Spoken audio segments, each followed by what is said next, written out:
see our link. You can see our link in the website, and you can see much of our program. Much of the focus of my work has been as what we call a scholarly practitioner. So I do the practice on the ground, and then I write about it, and I have books and articles on the topic of reconciliation, forgiveness in the Arab region, as well as on in general. I have written extensively on religion and faith-based work. One of my recent books is on the actually on managing religious diversity in the Arab region. It was published by Kaisid about 2 weeks ago. We edited with Dr. Rami Atta from Egypt, and mainly look at this religious diversity issue. Also, another book recently came, or about 2 years ago, on a year ago actually, on evaluation. I know that Noura might be interested in that. Evaluation of interreligious peace building. And it's an edited chapter with 16 different cases. And another book on faith-based organization, Making Peace with Faith, with Michelle Gerard. Those are at least the 3 books, I think, in the past 3 years that I think relate directly to your course and your interest and your work.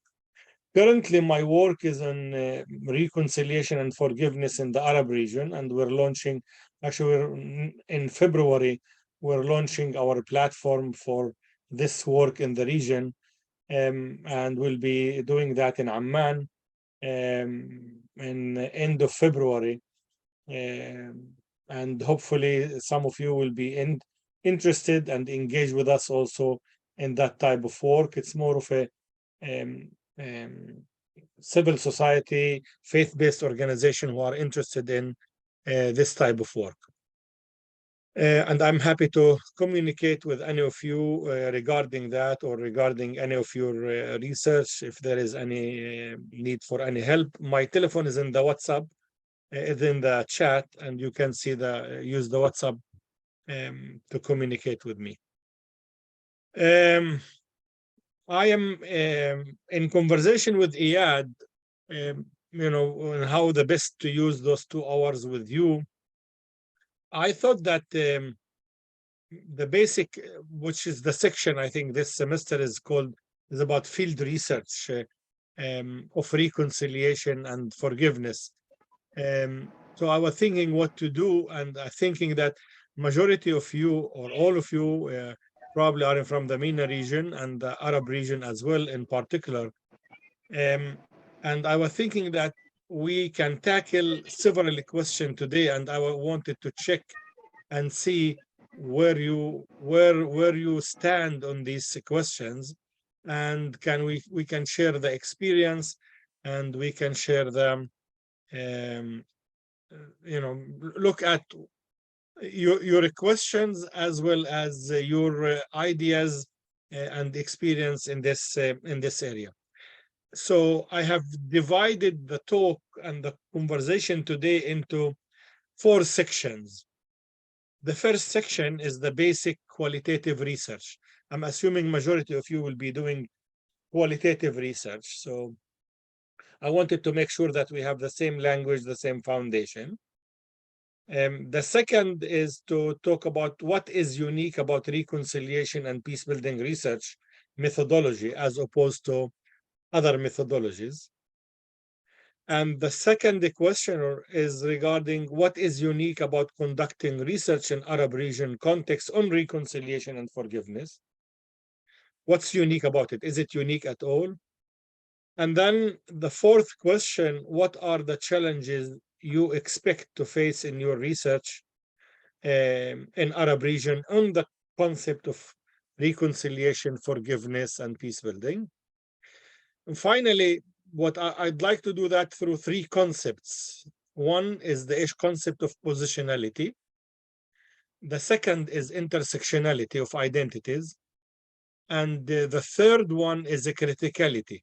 How to do the critical research. What's the role of criticality in research of forgiveness and reconciliation in the Arab region in particular, or in any conflict region in general? Iyad, if you give me the chance to share. I did actually. You should have no sharing options. Okay, so let me share this screen with you and then you can see it. Did it work? I will ask you the same question in 1 second. Can you see it? Yes. Terrific. So those are the main questions and topics I'd like to touch upon them. And my first question to you, Iyad, is, and to the remaining, did we include research, qualitative research? Did they take a qualitative research course for this from you? Not yet, actually. We are doing it next semester. So. Oh, good. But they are they know some stuff. I am sure. I'm sure they all have done their master degree, and they all have done research as well. Great. So that's why I don't want to spend a lot about it, but I want to talk a little bit about, make an introduction why this is important to talk about it in the concept of research of forgiveness and reconciliation. And as you know, I've been doing at least 25 years experience of research in the Arab region and in conflict area, Sri Lanka, Mindanao, Philippines, Chad, Niger, I mean, Northern Ireland, many countries around the world, mostly conflict areas, working on research of forgiveness, peace building, and conflict resolution. And I'm going to be asking you questions. So I'm going to do an introduction about 20 some minutes, or maybe 30 minutes introduction, or 25 to 30 minutes, and then we will come to you, if not even before. But I would be really delighted if you unmute yourself and interrupt me. This will not be interruption, and say what you're in mind, a question, a note, an idea, an observation that come to your mind. The more you do that, the less boring my talk will be, and the more you do that, I think the more you can benefit from this interaction. Can they, Professor, raise their hands? I think it's better for you. No need to raise your hand. Just unmute yourself, and I'll manage the accidents in case there are accidents. Okay. So again, so the first thing is about the concept of basic research, basic definition of qualitative research. And mostly I teach this course at AU on qualitative research for peace and the conflict resolution. So I'm taking some of the material from Berg. It's a basic text that we use. But before we moving there, for you just to know the overall where you are, you're in the land of peace research, and we need to reflect on it where now. And there is an article for Roger Paul and Olive Robstam. They use both to be in Bradford, and I use that article also for them to look at the state of affair. Your research will be contextualized in a larger pool of research in the literature of peace and conflict resolution. And usually, or before, it used to be our research mostly to search for root causes of the conflict. And then it evolved.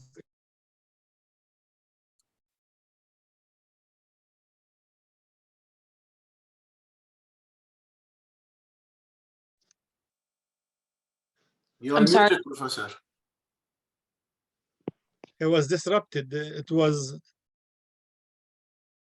Okay, can you hear me now? Yeah, we hear you now very well. You're back, but no sharing. It disconnected for a few minutes, for a few seconds. Okay, you need to reshare your PowerPoint again. I am trying to do that. Can you see it now? Yes. So I don't know. The evolution of the peace research is from root causes evolve into more interdisciplinary. Interdisciplinary mean that as a sociologist, political scientist, psychologist, sociologist, education, even biology and psychology and international relation, we cannot afford in peace research, and this will apply to you, to research a phenomenon and research question without borrowing, relying on multi or interdisciplinary theoretical framework, as well as interdisciplinary tools for analysis as well. In the past, what we used to have is sociologists, mostly sociologists dominating the study of conflict and its root causes, or something from the humanities, if we talk about religion in general. The third evolution has to do with nonviolence for transformation. Once the field moved into this area of evolution, the Martin Luther King, Gandhi experiences, the two of them, whether it is in the 60s or in the 30s, had a major impact on the question of how do we conduct a change. And the nuclear armament and the Nagasaki and Hiroshima disaster and the US using that weapon raised major question about the human and about the humanity and about the human interaction and how we solve our conflict. Many questions came during that time. One of them was, what's the role of nonviolence in resolving conflict? So the core assumption in conflict resolution, conflict management, conflict transformation, nonviolence resistance, these are the 4 areas that we usually study, and peace building, if you use that name. In these 5 areas, there is one common principle: nonviolence as a mode to resolve the conflict. And that itself required research to prove evidence and empirical cases that nonviolence resistance, nonviolence work is effective. That was a major step in the field of research that we have. I'll come back to you, Abdul Ghani, just 1 second. And then we have multi-level analysis: individual, external, internal, structural. Usually from psychology, you do the individual. Internal mean, domestic interaction. International mean that you take international actors in the work. Number 4 is an evolution in the field where multi-actor, multi-level analysis was introduced in the field. 5 is the global and multicultural. And this was late 70s when cultural studies made it into some academic institution, mostly in the West. And then people were asking about what is the role of culture in this context. Then we began to talk about culture. Analytical and normative, not only quantitative. You remember in the 30s, in the 40s, 50s, 60s, 70s, and even towards the 80s, the dominant discourse was, and you could see that in the Journal of Conflict Resolution or other journals of peace research, emphasis on a quantitative. So the analytical, normative, quantitative was very strong. And then the qualitative studies began to be introduced as a complementary, as valid tool to discover what we have. Finally, not finally, but another element of evolution has to do with the theory practice. Most of the research was done, if you look at the 50s and the 60s in peace studies, was done on the developing theory. The notion of a practice mean training, facilitation, negotiation, policy making, interfaith dialogue, reconciliation workshop, capacity building, all these activities that we engage in them, second track diplomacy, you can call them, or 1.5. Those practices were done, but without connection to theory. Now in the field, at least at American University and some other universities I'm familiar with, it's possible to claim the identity of a practice and theory, and the expectation that you will connect the practice to theory. Yani not only you do the theory of reconciliation in the Arab region, but you have to look at what are the implication applied of what we call applied peace studies, is to be concerned with the question of what is it that we are looking for and why are we doing this in terms of war. These are some of the stations and events that took place: journal development, Second World War. I mentioned those in general. Globally trends, the future right now, we're looking at the global security, environment, gender, culture, and racial marginalization. Those are still the leading four thematic area in the future research of reconciliation and peace building in general.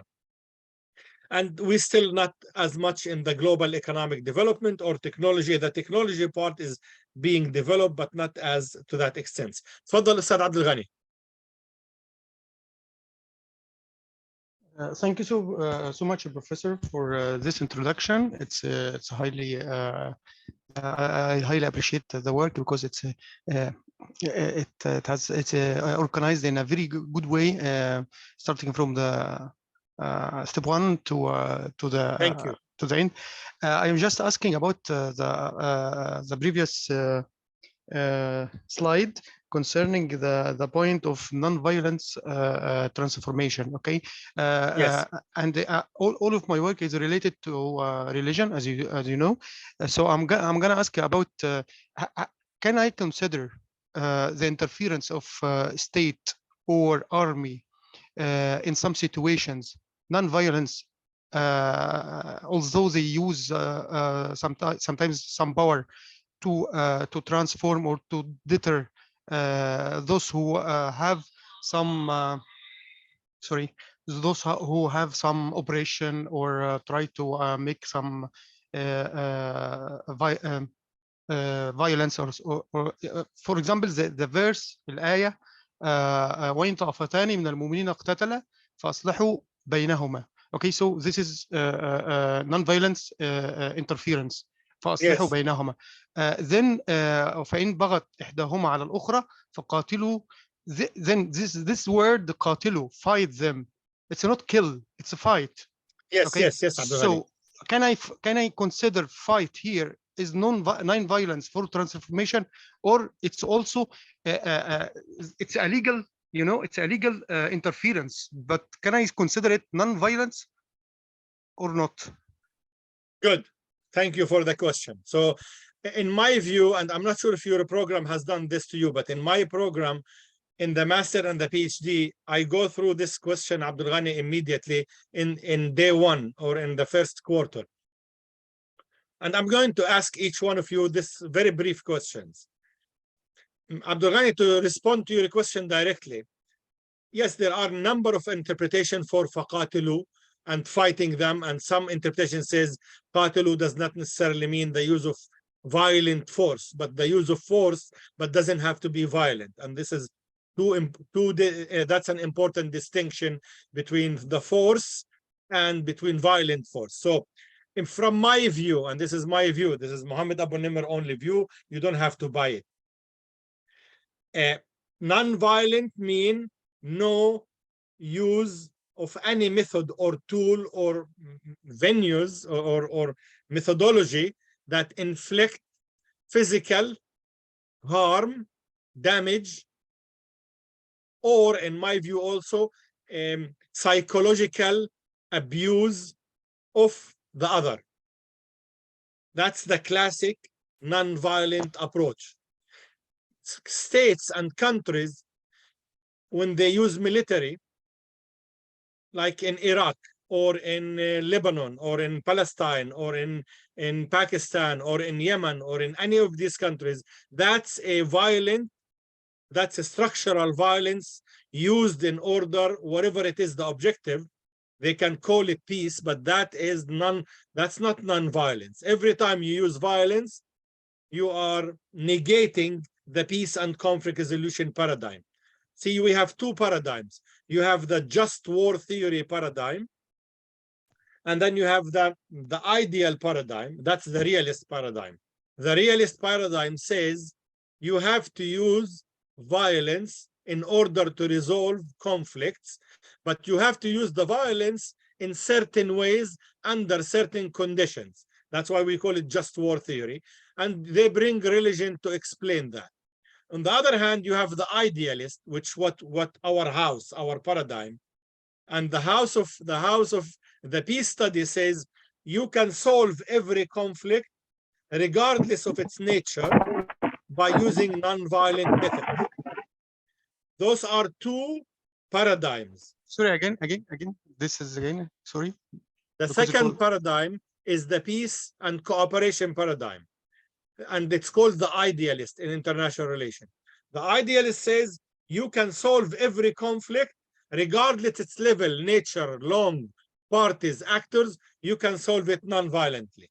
And this same school says in all religious tradition, there is a tradition of non-violence solution to conflict. The 11 years of Mecca are excellent example in Islam to do that, and many of us have used that. Christianity used the life of Christ, Jesus, in order to illustrate that. You can find in many Buddha, in Hinduism, many of the tradition support non-violence resistance. My question to you is very simple and just curious to know where you stand on this. And here is my question. Do you personally, you as an individual, do you believe that non-violence is the way to resolve all conflicts regardless of their nature? Can I answer? But again, I need you yes or no. Go ahead. Not all. Not Not all. all. Yes. Thank you. Mudassir Hussein. My name is Mudassir. I can't hear you. Please write it down in the chat. Omar Abdul Salam. I have questions about. Yes, Mudassir, Professor. I'm sorry, Mudassir, we cannot hear you. Please write it on the chat. Go ahead, Omar Abdul Salam. media, like يعني media. it depends يا دكتور. It depends. No, the I'm not situation. interested. I'm sorry. I'm not interested in it depends. I know it depends. I want you, what do you think? Yes or no?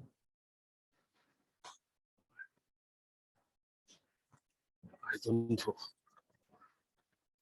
I need to know from you. No, I would say no. I would say violence, non-violence is the right way to develop, to resolve conflicts. And this is the only way, because with violence, you get more conflict. But Dr. Iyad is saying in his views, non-violent approach to conflict is the only one, and we can solve all our conflict through non-violence. We do not need to use violence in any circumstance. Mr. Omar, what were you saying? Yeah, I think in short answer, it's most of them, yes, non-violence, how Hello. to solve. So you're joining Abdul Ghani by saying most of them, it depends, there are some. Yemir Ali, what do you think? I think no. You think no? Thank you. Khalid, تفضل.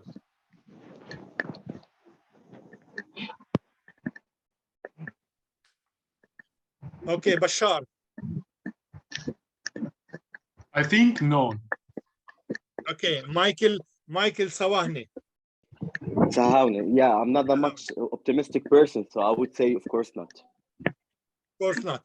Sinat Hassan. I'm with the idealist approach. You're with the idealist. Thank you. Go ahead, Nora. No. No. And Wael. Wael, what did you say? I said no. And in some cases, it is less costly to use violence. It serves peace more than using non-violence, because in some cases, using some kind of violence will serve peace. Thank you. Yes, I am familiar with that. We're all familiar with our justification to use violence with our children, with our wife, with our neighbor, with our employee, with our neighboring country. We have hundreds of millions of justification why I use violence in certain places, and we defend that. Absolutely clear. How about Abdul Razak? Where are you? Dear Professor, is it a yes or no question, or could we explain why and It's why a yes yes and and why no. no? No, yes and no now. Yes and no. I don't know you guys. Yes, but depends on some conditions. Okay, usually says no, depend, no, now, yes. Go ahead, Omar, Mr. Omar. Yeah. Yeah, thank you, Doctor. It's like I have like question about that use violence. I don't know about the interpretation of the violence. Like it's sometimes it's confuse us, but use the force and the force considered as a violence or No, non-violence. Mr. Omar, just to simplify it, I'm talking about a physical use of physical and structural violence to solve conflict. You think, can we solve all our conflict through non-violence or no? So it Yeah, seems I I'm answered. I the answered only it. one. It seems I am the only one who said we can do that with non-violent. No, Zinat also joined you, and she said she's with the idealistic group. Mr. Abdul Razak, you're trying to say something. Yeah. I did it. We can resolve conflict without even relying on violence, but it depends on certain criteria that needs to meet, and that's why I just kind of reply to Abdul Ghani's question. So when it comes to religion, there are like controversies, some verses or some ayahs talks about how to deal with conflict in a very peaceful way, and sometimes entice people. Yes, thank you, Mr. Abdul Razak. Religion or international law or Geneva Convention of Human Rights, all of these are ideologies. These are ideologies came to explain human behavior. In these ideologies, they all made, not they all, I'm sorry, not in a Christianity, they did not. At least in the Buddhist and the Christianity, the theology is a clear, they have a very clear theological trend that eliminate the possibility of the use of violence. And also in Hinduism and Sikhism in certain areas. And in Islam to some extent. So my question to you was individual. I didn't care about all of these things. I want to know you as a peacemaker, as a relation, as somebody who work in peace building. But dear professor, we need to bear in mind that sometimes in some contexts, non-violence is a violence. Non-violence is a violence itself. And they could explain the situation. For example, during a conflict, and you ask some people during a conflict, I'm conflicting with you, I'm fighting you, okay? You attack me and I don't reply, I don't defend myself. I just like, I have the inclusiveness. And when I could adopt this kind of inclusiveness ability, the other does not accept it like as an inclusiveness, tolerance, and so on. And he will attack you. So because you tease him, you make him angry because you did not reply. You did not, just when you keep calm, it's a kind of, it's an attack, but it's very peaceful way. And that may make your encounter like, that's why sometimes. Mr. Abdul Razak, let me just explain it again. The principle of non-violence resistance, the principle of non-violence resolution of conflict stands on the foundation that the humans are all interconnected, interdependent. And it stands on the principle, what Dr. Iyad mentioned, any use of violence will produce violence. You cannot solve conflict in a sustainable way, in a long term, in a humane way, to promote love, humanity, brotherhood, sisterhood, all the good compassion, human compassion, that does not work through violence. In fact, from education, you cannot teach children anything through fear and anger Exactly. and imposition. So again, these are not theories. There are practical research, empirical data to support that teaching is done the best through nonviolence and the best through compassion, listening, and all the positive values we have from the cooperation and peace side of the paradigm. I am not denying your right to believe in certain circumstances we need to use violence. I leave it to you. But I wanted to make sure that this distinction do exist in the field. In our field, we have strategic nonviolence and the absolute principled nonviolence. Both of them exist in the field of peace research. Now, you seem, the majority of the group, you still seem to believe, I'm sorry to be judgmental here, but this is not my my intention. You still have the virus and the illusion that certain conflicts need to be dealt with violence. Your problem, like all of us a human so far, we have not been able to define under what circumstances we can use violence, and we have not agreed upon the degree of violence. One tank, one bullet, nuclear bomb, or a slap in the face, 100,000 people killed or not. What are the criteria to say this is the just war and we're using enough force? The problem with this just war theory that we cannot agree on the boundary and on the limit of the use of violence. Therefore, the strength of the non-violence approach, the paradigm, come to say, if we decide not to use violence, then we solved all these debates. It doesn't mean you don't defend yourself. It doesn't mean you don't try to change. It doesn't mean you don't have power. All of those can be taken care of through the non-violence resistance technique. However, what it means one thing, it means that when you look at your enemy, you're not looking at ways to kill them, injure them, terrorize them, but you're looking at ways to appeal to their, again, here there are a number of techniques for that. I know this is not the class for you on nonviolence resistance, but for me, it's important for me as a scholar, as a practitioner, as somebody who works in this field, the first thing that we need to do, we need to know what are the boundaries. We need to know if you as a peacemaker will justify certain wars. And if you justify them, why not justify other wars? And I'm not, again, expecting you to be nonviolence absolutist, but at least you need to be verifying that. That was my intention. And that's what I meant with number 3, the transformation and nonviolence. This thought made it into conflict resolution and peace research by the mid-70s in terms of research.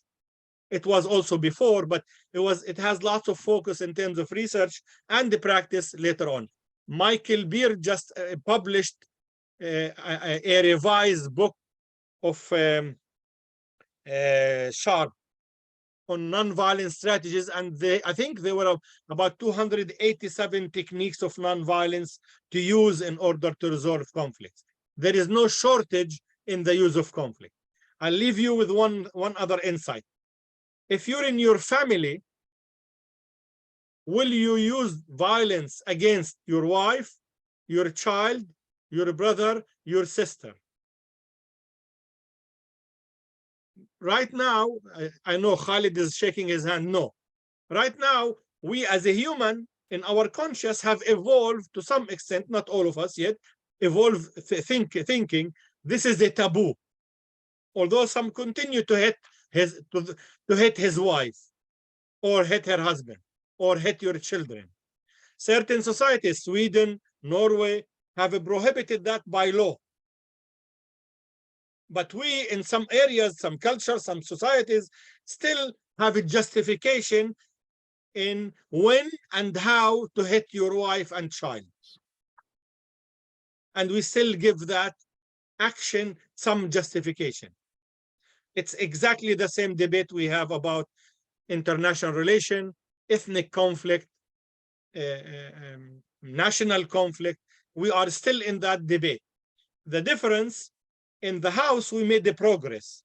In the conflict community, national, civil wars or civil connection, we have not made that decision. But we made that decision. Your wife, you should not hit. Your child, you should not hit. You should try all the negotiation processes with them. With your child, definitely you don't hit. Are you guys following where I'm coming from? So there is, again, for me, there is a clear answer. For you, should be also a clear answer, and you should make your decision. But if you make your decision, you have really to articulate very specific conditions. When will you allow the use of violence? And be mindful, when you allow the use of violence in that condition, your enemy will do the same, except with different conditions. And that's the cycle of violence that will never end. We'll take couple of 2-3 responses, and then we can move forward. Mudassir Hussein, your hand is up. One questions about traditional media like mainstream media. How mainstream media and traditional media avoid from the structural violence? Mainstream media and social media are another tool that humans are using right now to justify structural violence and enhance this misinformation, and provide countries' intelligence, mukhabarat, have already deployed and used social media in their fight against the enemy, or the state in their fight against the resistance or against opposition group. Social media and media have already been a tool and to promote ideology of violence and ideology of exclusion and ideology of discrimination. That side already been used, documented, and it's very clear. Thank you. Go ahead, Noura. Hi, Professor. I agree with your rant before on nonviolence. My concern is just, and we've talked about this as a group several times, I think, about the way in which that those who traditionally or historically have been lacking power, when we say that nonviolence is a principle or a sort of a red line, that this is a principled decision, it is usually those who already have little power, who already are marginalized, that suffer in the attempt to stay nonviolent, because the violent party usually has legislation, laws, structures in place to do what they want to do anyway. And then the violence often in our region is the last resort of groups of people who have no other opportunities or can think of no other opportunities to balance the scoreboard in some way. Thank you. Noura, I love the last statement you did, who think that this is the last resort. So you told me, before you said who think, you told me, oh, it's very difficult to apply nonviolence. The structure is it's apartheid. It's, it's racism. It's all of this. All the system in a place are against the minority and the marginalized people. You're absolutely right. If they were not like that, then there will be no conflict. So the key is what you use the term, the underdog perceive this is the only way to handle and respond. And the people, the state, the structure also think that this is the only way in how to deal with the minority and the oppressed groups. You see where we are. We are caught into this perceptional lack of imagination, lack of capacity to think, to dream, again, I don't want to sound very dreamy here and naive. I'm very realist in my analysis here. So, but again, yes, you can make all these arguments. It's hard, and it will have major consequences, and it has a cost, absolutely, and it take longer time, yes, absolutely.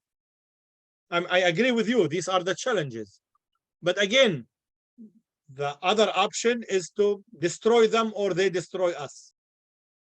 And we've been doing that for thousands of years now. We've been trying under all different ideologies to destroy them, and they've been trying to destroy our enemies, and they've been trying to destroy us.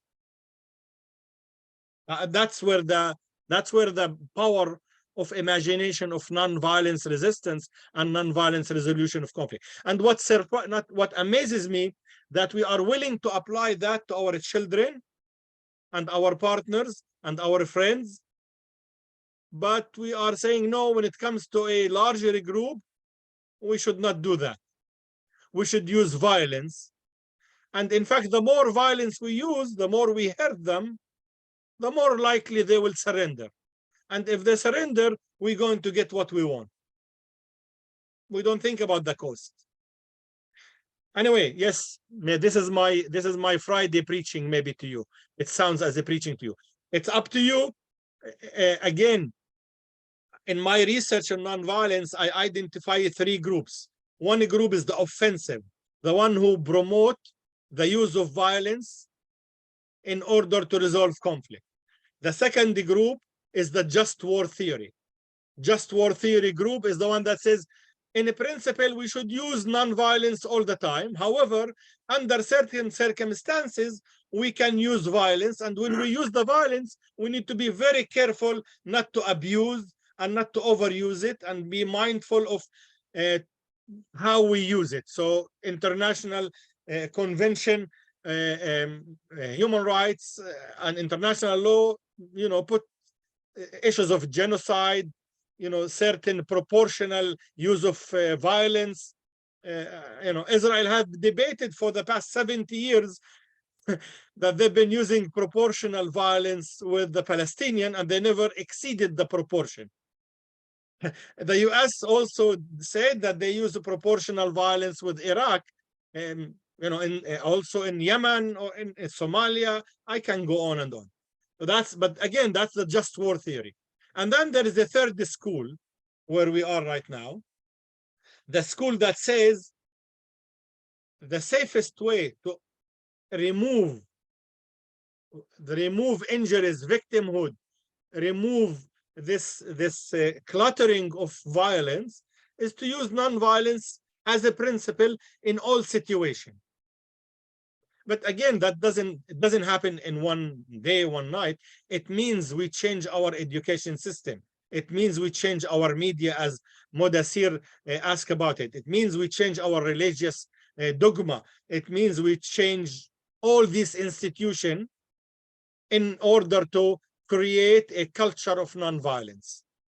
Because right now we all live in cultures of violence.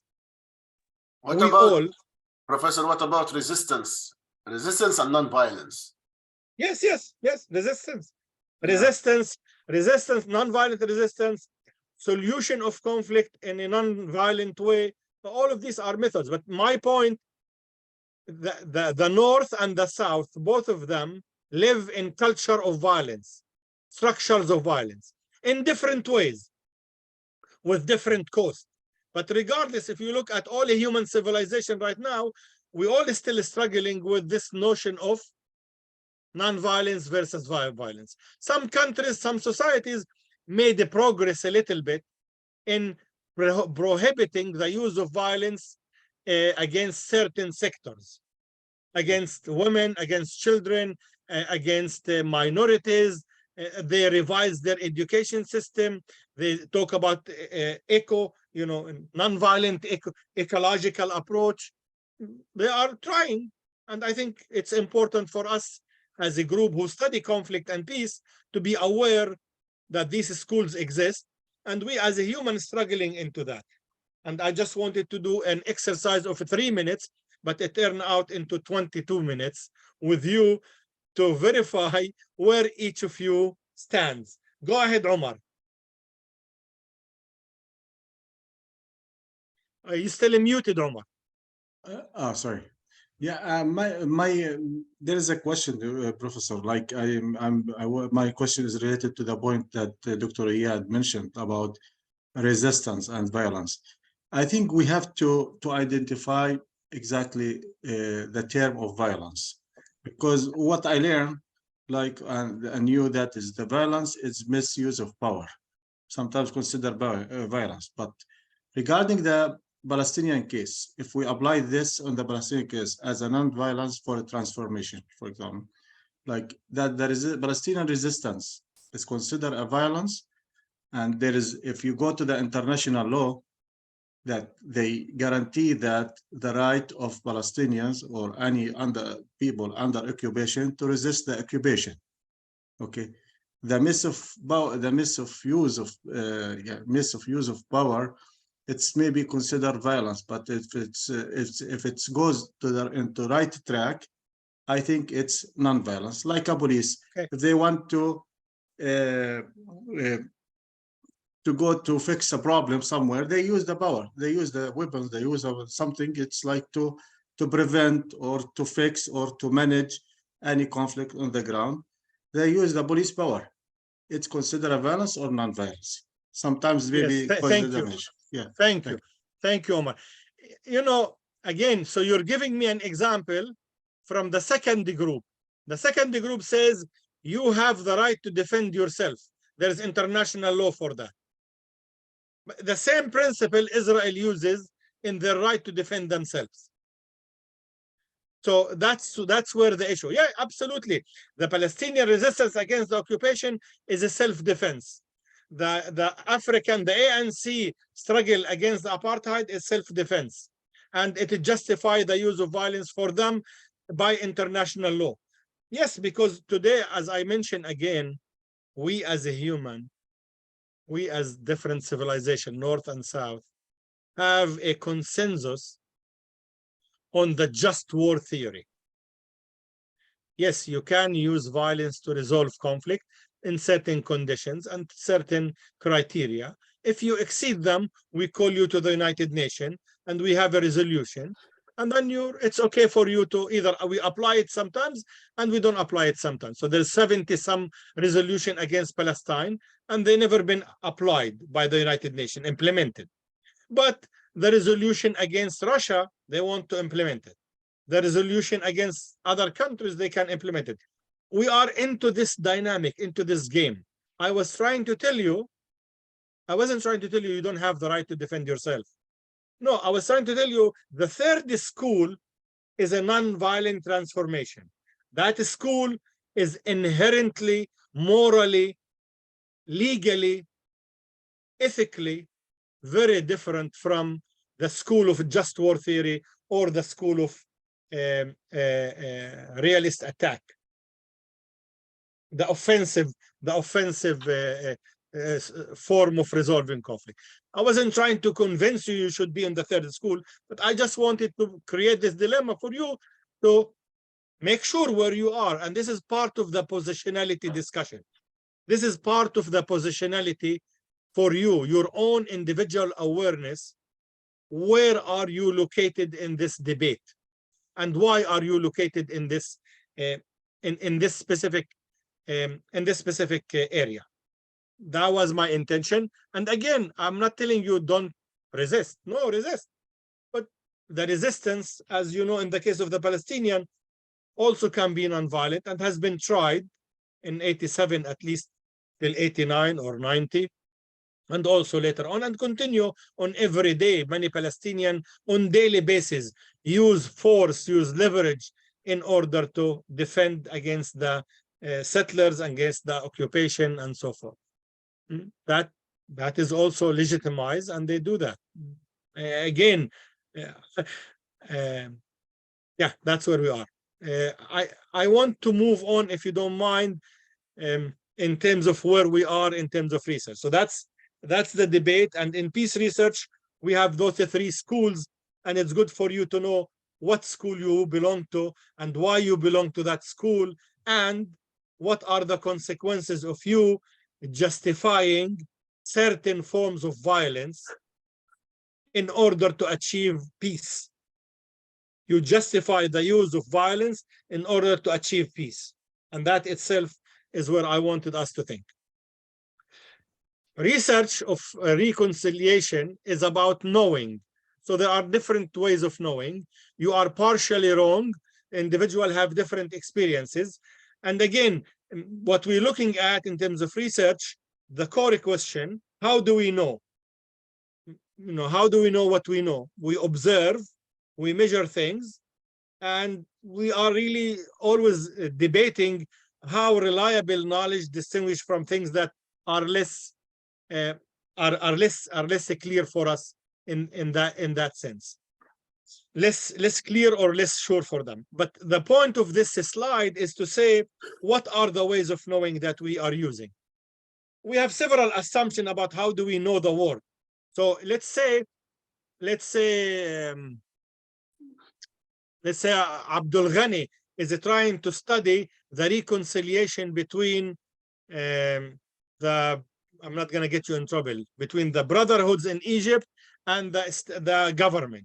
There is a case of conflict. There is need for reconciliation within the Egyptian society. Or if you want to take something maybe less risky for Abdul Ghani, let's talk about the Lebanese reconciliation. Or if you want to go to the Fatah and Hamas reconciliation, Israel-Palestine, if you wish to do that. In all of these cases, everything we observe and measure is only true to a point. This is one caution. When you do research, you have to exit the illusion that you have the capacity to observe and measure things to their perfection. That's why in social research, on qualitative research, and in peace and conflict resolution, we talk about patterns, tendencies, likelihood, and generalities, but not facts. So when they said the fact is, most likely it's not a fact. It's a perception, and it's an observation that produce that, for example, the majority of the Lebanese today, majority mean would say, most of the people in Lebanon today are tired of the situation. That's an observation, that's a tendency, that's a likelihood, that's a pattern.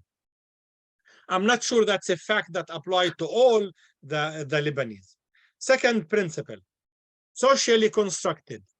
The observation of the social world is necessary, an observation of a choice and acts made by people about the world. It means here there is no such thing called the world, the social world. The social world that we're studying, reconciliation, peace, and conflict resolution, is socially constructed.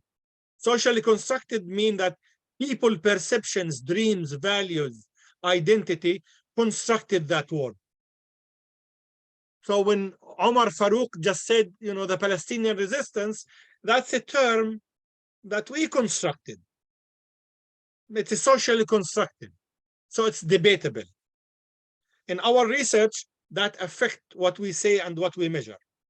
It helps if our belief bears some resemblance to empirical measurable reality. Meaning, if I create a survey or list of questions for interview, and I go to Lebanon with Bashar, and I'm trying to measure in Lebanon or with Zinat, and I'm trying to ask the people or the person in front of me, let's say a religious leader from the Shia clergy, about his perception of the reconciliation possibilities in Lebanon. I am in constructing the questions, I only have hope that what I am asking indeed measuring what I want to understand. And this is an issue of validity, internal validity of the measure. Are we using the right tools? Are we using the right questions? Are we talking to the right people? Are we sitting in the right place? All these questions will enhance our capacity to say, yes, I use the right tools to answer the right questions, and I talk to the right people to answer that question. And the answer to that question is not a fact. It's a pattern or tendencies or likelihood rather than a fact that can be generalized. And even in our partial knowledge and impressionistic sense of things is enough to get us through the day, much of it's still wrong. This is an interesting observation here, that we look at the world and we make interpretation and we claim we know it. But really, in this theory of qualitative research, really we don't know, and we make lots of mistakes, and we could be still possibly wrong in our perception or in our impression of the scene of what we looking around in terms of observing. Qualitative mean what, how, when, and where, and why of a thing. The essence of the qualitative research and reconciliation is to answer those questions. What, how, when, and where, and why of things. And that's where we're looking at the ambience, understanding the context. Qualitative research refer that, therefore, to the meanings, concepts, definition, characteristics, metaphors, symbols, and description of things. So when Bashar is studying the concepts of status in the Syrian context between Christian and Muslim, Bashar is mainly dealing with Muslim and the Christian perceptions and meanings and definitions, symbols, metaphor that they use in their relationships with each other. And because he's using this terminology and these tools, they're all relative. They all can be wrong and they all can be right. And regardless, they are used to give a meaning to the reality of people when they live to each other. The quantitative go measure with numbers. The quantitative research refer to counting and measuring things, the extent and distribution of our subject matter, how range a thing is, how many of them are there, how likely are to counter. For example, 90% of the Christians in Syria would like to remain in Syria. That's a number we attach to a perception. That's again, it doesn't answer to us why, where, how, under what circumstances. It only gives us a number in response to a specific question. And that's where the qualitative research come in. The classic qualitative research is about, you notice something, you measure it, you have results, you publish a paper. Sometimes you have a media coverage to spread the report, but then you disqualify, you also, many people tell you, oh, that's obvious. And then you said, yes, obvious, but now I have a proof about it. In research, we have values that guide us. And I'm now talking about positionality. We're going to try to uncover those values. Every researcher has values. Researcher in reconciliation and peace also have values. So we have 10, 12 of you in this group. Each one of you has personal values. And those personal values guide your research, regardless of the topic. How did you get these values? Are they accepted by others around you? How do you control those values from not influencing negatively or positively your research? Those questions, those 4 questions, are step 1 in conducting research in general, but also in reconciliation and peace building as well. I want to stop sharing. So I'm going to ask you this question. We have 12 of you or 11 of you. Sorry, 10 of you. And you plan to do research in the Arab region or in your conflict region. Can you tell me can you take 1 moment or 2 moments and identify for yourself 1 value that guide your research in peace and reconciliation and forgiveness in your region? Should we write the value in the chat? I think it might be a good idea. Before we write it, let's just give them a couple of minutes to come up with the value, and then we can write it. Absolutely. Thank you, Iyad. Is my question clear? Yes? If it's clear, you can give me thumbs up. If you don't want to show your... Excellent, thank you. Ymir, is it clear? Yes. Thank you. And Abdul Razak? Yeah, it's clear. Yeah. Excellent. Thanks a lot.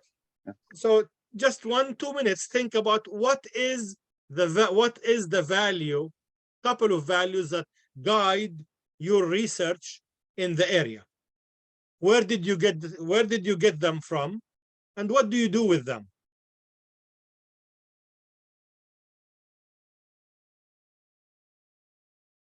I'm hoping you didn't do this exercise yet before, right?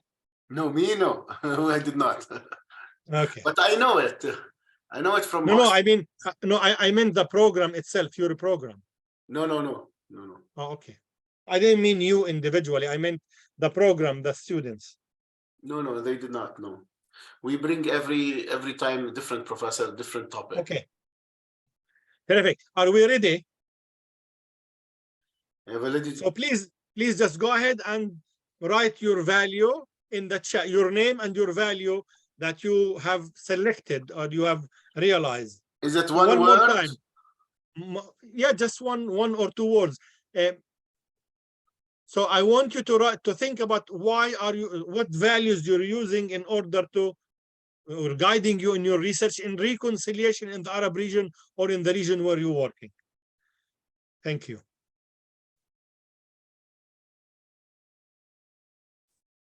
The validity of truth, okay, and scientific research ethics.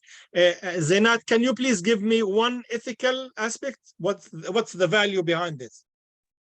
To be trustworthy. Just write it down, please. Write it down, because this is more of a label that has many values in the scientific research ethics. Trustworthy, okay. Credibility, Khalid. Validity, Zainat again. Trust.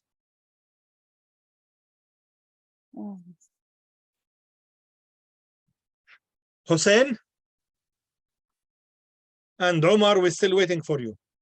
And Bashar. And Bashar and everyone, yes, and Wa'il as well. Mutual recognition. Okay. I mean, for research ethics, it's the center of many values. It's the core, and including them to be trustworthy and to access the community, to be confident in conducting research.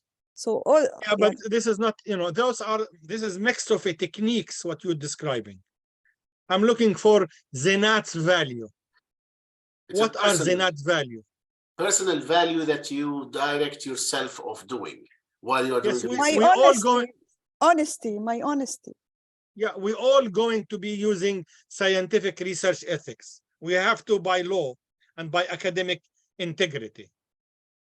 I want to know Zainat's value. Noura, justice. Yes, thank you, Noura. And Bashar, humanity and love. Doctor, I couldn't write, but I choose the truth and acceptance. Thank you. Social peace, Khalid again. Impartiality, no bias for any party. Who did that? OA, Omar Abdul Salam. Omar Abdul Salam, yes. Yeah. Omar Abdul Salam, that's the ethics of research. What is another value that guide you? Yes, impartiality. Because we work in conflict and many parties, we have to be impartial.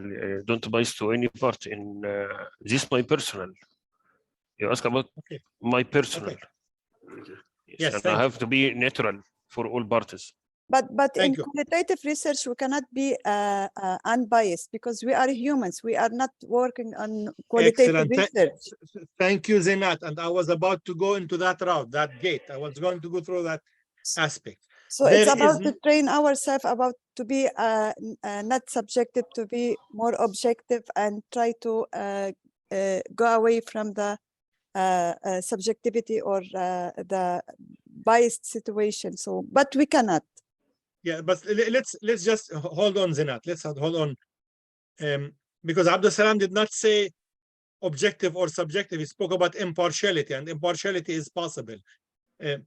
But so now we have all those values. I want to ask you, where did you get those values? Why did you choose this one? So we'll start with Noura. Noura, you have your hand up.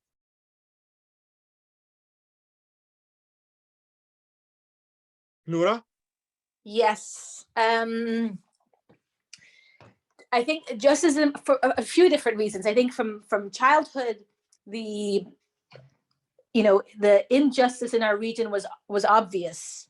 It's something we've experienced, we've seen, we've lived. Our parents' stories, the historical narratives we've inherited, and so it's I think a bit of a Achilles heel in some way, like a little trauma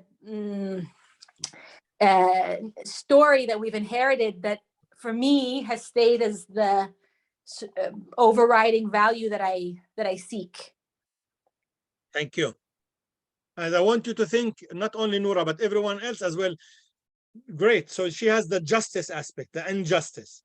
To what extent that value will influence her story, will influence her research, her design, her questions, her laughter and the cry when she interviews people, her analysis and her capacity to see something unjust and something justice. Because she will be telling a story in her research. How, if she have the value of justice in the back of her mind, in her heart, that going to affect her narration, what she will say? Khalid, go ahead. What was your value? It was about credibility, though, Professor. Tell us more. What do you mean? Where did you get it Because from? Why you have that? My research handles the conflict, or not conflict, maybe the tensions between the government and the civil society. So credibility, I'm trying to study these tensions and to make interviews with both parties. So I have to be credible, not to go to one part and the other part. Yeah, but that's like objectivity. Khalid Azizi, that is a technique. Yeah. I'm asking what value motivate you or you have that pushes you to do this research? Why? Because I don't want these tensions to transform into a conflict. So I'm trying to avoid this conflict. So this is the main value. Why? Because I belong to this society and I don't want to see another conflict in my country. Why? Because I care. It's Why like you a care? sense of belonging or social cohesion. I feel it's like my responsibility. It's you taking it as individual responsibility to fix the country. Not on my shoulder, but I'm trying to provide a better understanding to the situation. Yeah. So you're taking responsibility on that. Yeah. These are the type of question you want to ask yourself. So you saw we went from a credibility all the way to Khalid feeling I have responsibility. Khalid is holding individual social responsibility in his heart, his mind, why he's doing this. That's what motivates him. That's one thing. Khalid did not tell us about what his father told him, what his mother told him, what his teacher told him. How did he come to this point to believe in reconciliation and peace studies in a way to carry this research out? That's what we're trying to look for. Go ahead, Omar Farouk, go ahead. I'm sorry, I've been saying Omar Farouk, you're Omar Faqih. Yes. Yeah, I'm talking about the justice because I believe that it's when we start our research, just to identify the social injustice.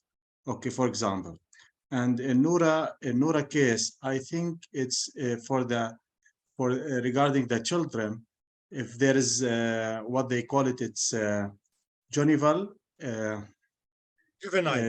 justice, juvenile justice. It's in this case we should like focus on like to teach the children how to behave in a good manner or a good way, not to punish them. That's this is the justice in this, for example, in this case. And Omar, I in believe, your case, I want to know what is the value motivating you to be doing this reconciliation research? What's the value? What's pushing you? What is the value behind that you're trying to? Because I believe in justice. Why? That's it, ethically, because the justice, it's like when we achieve the justice, like we achieve freedom, we achieve equality, we achieve human rights, we achieve all these things, all these rights. Excellent. So Omar wants to conduct research on reconciliation because he thinks that research and reconciliation can contribute to the achievement of justice in the specific case that he wants. Yes. That's right? Yes. Now, why Omar interested in justice? I think, Doctor, you are talking about our feelings, to be sympathize and the empathy. We are talking about no, I'm sorry, Zinat, not necessarily feelings. No, I'm going to ask you, Omar, please don't respond. Why do you think Omar interested in justice? Because why did he choose this value? He cannot Maybe stand he has been marginalization or unfairness, injustice. So he has the feeling that he wants to contribute to build a more fair society and show yes, but why? Thank you. Yes, absolutely. Why Omar has it? Why this come? You know, Omar has millions because he of has values. responsibility, social responsibility. No, I would say probably because he's felt it. Because he himself has felt it in his life and doesn't want to feel it again. Maybe he experienced. Yes. So Noura and Zinat talking about personal experience with injustice. That is a motivation. What else? Go ahead, Abdul Ghani. Yes, this is a point which is maybe he underwent some kind of operation. So this is the effect of culture or religion or the environment. The effect.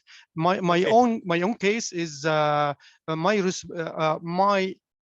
doing my rule in life, which God sent me to, or which God assigned me to do. Whatever I can do, I do it. So I take it from religious accountability or religious responsibility. Trying to What's develop the value. The value is objectivity concerning the interaction between people.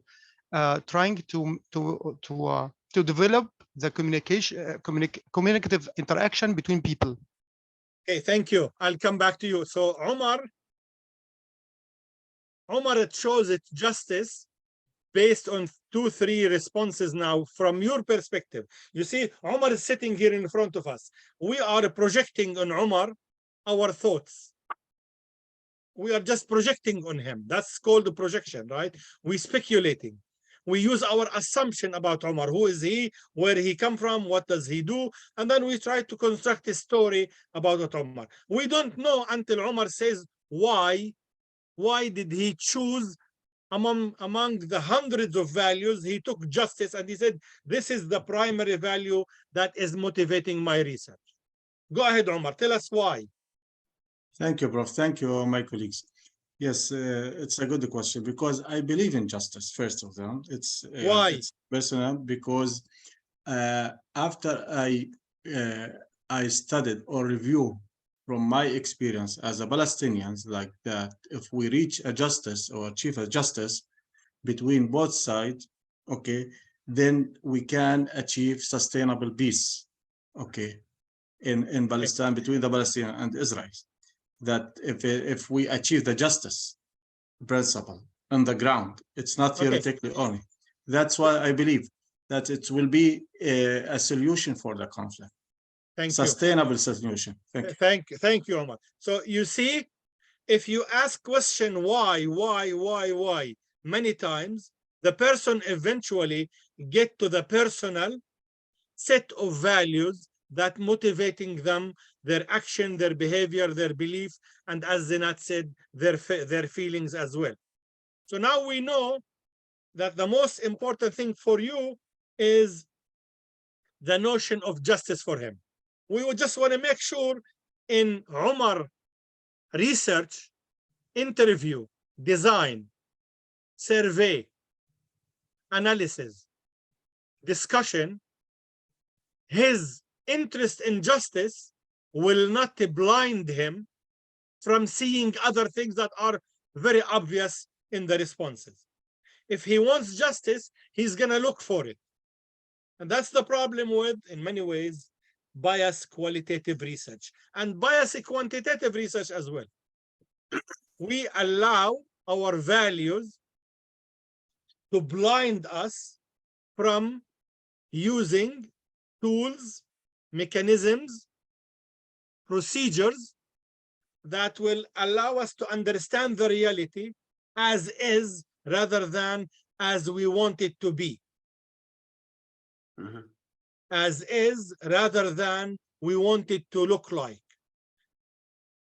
That's my exercise with you. And if I can summarize it, I'm trying to tell you, before you engage in research, clarify your guiding values, identify them, put them in a pocket, and حطهم في سلة حدك. Look at them and ask yourself, how am I going to control them for not influencing my capacity to see other things? And the second question for you would be task. These are my values. How I'm going to make sure that my research will contribute to these values? My research is about decolonization. So how am I going to use my report, my article, my analysis to serve the decolonization, ideology, activity, theory, practice? That's another question. So those are the two primary uses of the being aware of our values. Our capacity to manage them in a way to help us see better the reality and understand our data, understand the dynamic. Second, in order to be able to use our research to advance, advocate for justice, for human rights, for, if you're a feminist, for gender equality, for whatever you are interested in. Those are the two primary objectives. Go ahead, Mr. Abdul Razak. Doctor, I totally agree with you when you talk about when one talks about qualitative research, and then it can be blind us, it can be avoid us from seeing the reality as it is. Yeah, I totally agree with you. But there is something that could make it, could improve it, or could we make a kind of consensus as a reader, as a researcher? This step is the operationalization of the concept. I think that if Omar operationalized the concept, what did he mean? What did he mean by justice? And Zinat and other students read it and understand it the way, I mean, Omar understand it. It should be, we could come up, let's say, with let's say, close or mutual understanding of what's meant by the justice. Thank you. Yes, Mr. Abdul Razak, I'm familiar with that, and you're talking about operationalization of a concept for research. That's a given. I've been trying to tell you here, we should follow all the processes and methodologies of social science research. We're not debating that. So you should do operationalization. What I am trying to say, how our individual personal values and personal experiences and background will affect our capacity to carry out the social science research. So yes, we can do all of that. Yes, Professor. In peace and conflict resolution and reconciliation, that question from my perspective is crucial to clarify, crucial to be aware of it. And that's why I posed the question, non-violence versus violence from the beginning. So to test with you to what extent you're aware of that. Fadal, Dr. Iyad. I want to just have a comment because some way of a new study that we do actually is called the validity of it's not a new study, but it's in philosophy because it's called pheronomous. The phenomena is the agent of who does the research, and usually the pheronomous is capable of understanding, and he is part of the equation. So he's not outside the research, and you can be part of the research. You are a Palestinian, you are Egyptian, you will know the culture.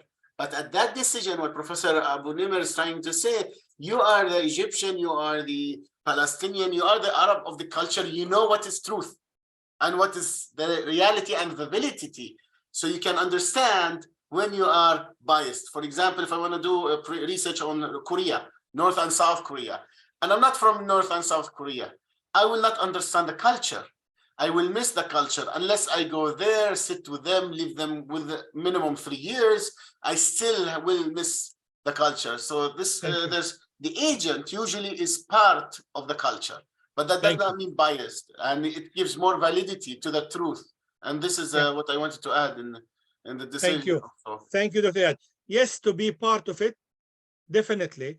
The challenge I'm dealing with, not only that you're part of it, is becoming aware how you being part of it is influencing your inferences, your conclusion, your learning.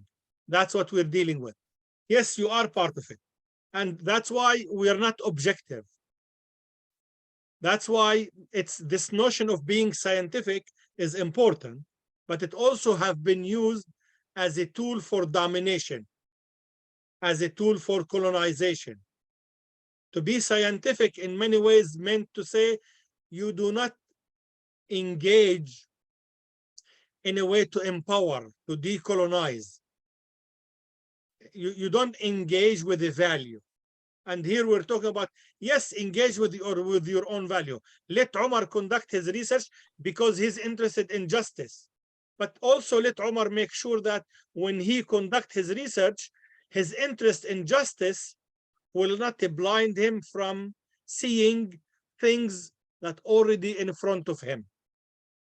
That's where we are going with this concept, and that's the epistemology of doing research and looking at the knowledge we're trying to generate.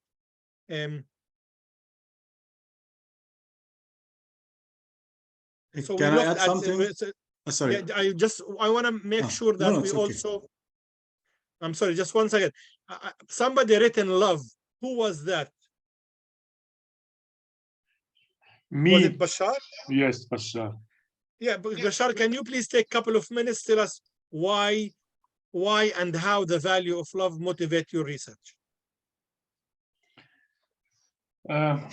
Simply because I love people. So I choose love and humanity because from my experience and from my work with children and with displaced people. So I find meaning of my life helping people and help them to get their well-being again. So how is that? How is love projected in my research? Because I see in my country, Syria, that people dehumanizing each other according to their religious and because of to which religion they belong.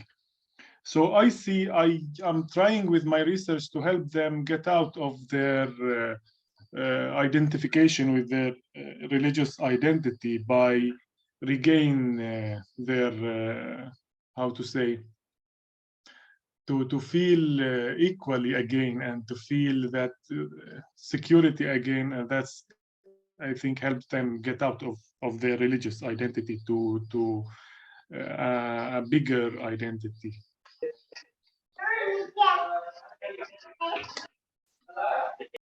That's Thank it. you. Thank you. Thank you, Bashar. So this is one basic value that Bashar has. The same thing like we did with Omar. To what extent this motivation and this set of values will affect your research? How will you manage to control it? How will you manage to deal with it? That is part of the qualitative research. That's part of the process of doing reconciliation and justice, reconciliation and forgiveness research, and not only in the Arab region, but in general. But my point was that everything we do is socially constructed. I'm trying to tell you, everything we do is socially constructed. Are you hearing me? Abdul Razak said, we cannot hear.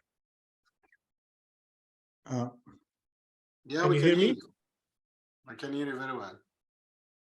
Okay. Abdul Razak, can you hear now?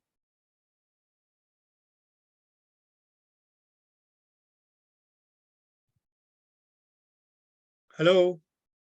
Yeah, we can hear you, Professor. I think. Yes, Okay, we then can hear you. maybe we this can. is not, this is only Abdul Razak. Yeah. So here is here is one more step for us to clarify the qualitative research around ethnic and sorry, around the reconciliation and the peace building in the Arab region or in general. I want, what happened here? Just 1 second, please.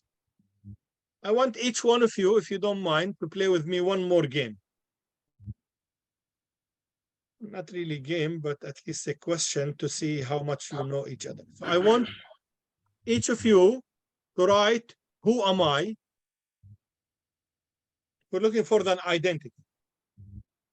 You have 20 lines. In each line, I want you to write, and you don't have to write that in the chat. I'm going to give you about 4 or 5 minutes even to do this. Just to answer the question, who am I? It's the question is No, not no, yeah. not strong. Okay, I'll clarify it. You have a page. You have a page, a paper beside you. In that paper, I want you to write the answer to the question, who am I? In general or in academic wise? No, in general, you know, who am I? And then you number them. For example, for me, who am I? Mohammad. So I am a professor, number 1. Number 2, I am a man. Number 3, I am this, I am that, until you reach 20. Okay? It's called identity mapping exercise. Priorities? Identity mapping exercise. Just write it 20, who am I? Not me, by the way. You should talk about yourself. But I think 20 is a lot.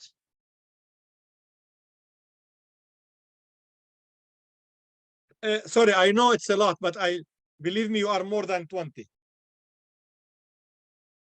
There is more than 20 of you.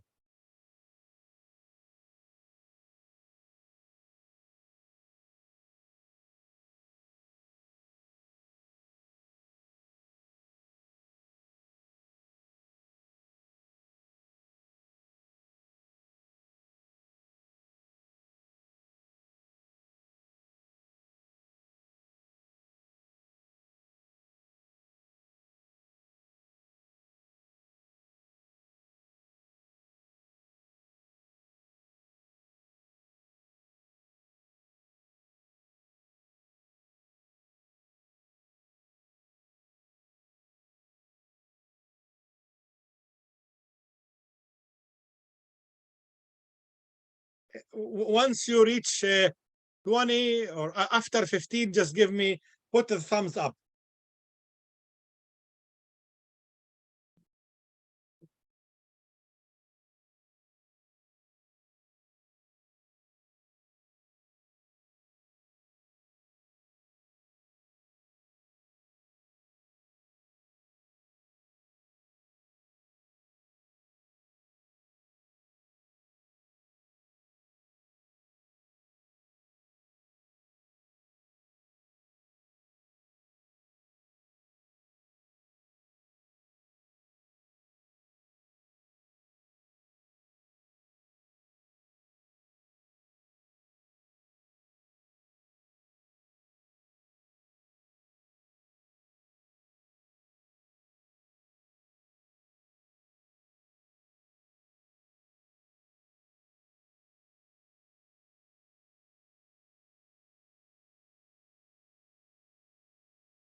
How are we doing?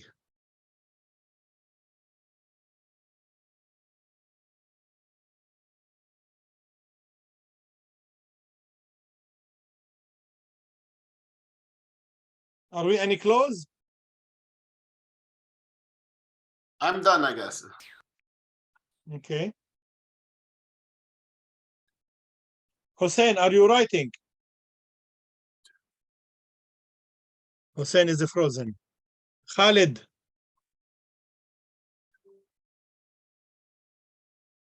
Doctor, I'm writing. Okay, where are we? Are we at least close to 15? If you're in 15, just give me a thumbs up. I don't think I will reach 15. You don't reach 15? No. Oh. There are so many of you are missing. I'm 20. I got 20. Or 19, I guess. Bashar, is you okay? Zinat? Yes, I'm done. Zinat, Noura? دكتور سؤالك كتير سهل بس كتير صعب. كيف ممكن سهل وصعب بنفس الوقت؟ مثل ابن المكفأ مكفى مقفع أي. مقفع مقفع. Okay, I got 18 is enough, I guess. Noura? خلصت. All right. Shahira, I didn't hear from you. Go ahead, Shahira. Hello. The truth is that I have 10. Is it okay? It's okay. Yes, yes, yes. Okay. So I'm Shahira. Yamir Ali. Ah. Yes, I'm doing, Professor. Where are you? Finished. Abdul Ghani. All right. Wael and Abdul Ghani finished. Umar Abdul Salam, Wael. 12, maybe. Yeah. 12. Yeah. Abdul Razak, you have about 12. Wael Kaman about 12. Okay. Let's take some example. And if you don't mind, by the way, this is my classes and my work is usually I do ground rules, but I assume that Iyad has done with you and you're a group that have confidentiality, trust, and everything we do is for learning and don't take it personal. And whatever we do is, done in order to learn better from each other. So I hope you'll not be offensive and don't hold these things against each other. Okay? These are the ground rules in general. We do them in our work. So, Wael, give us the first 5.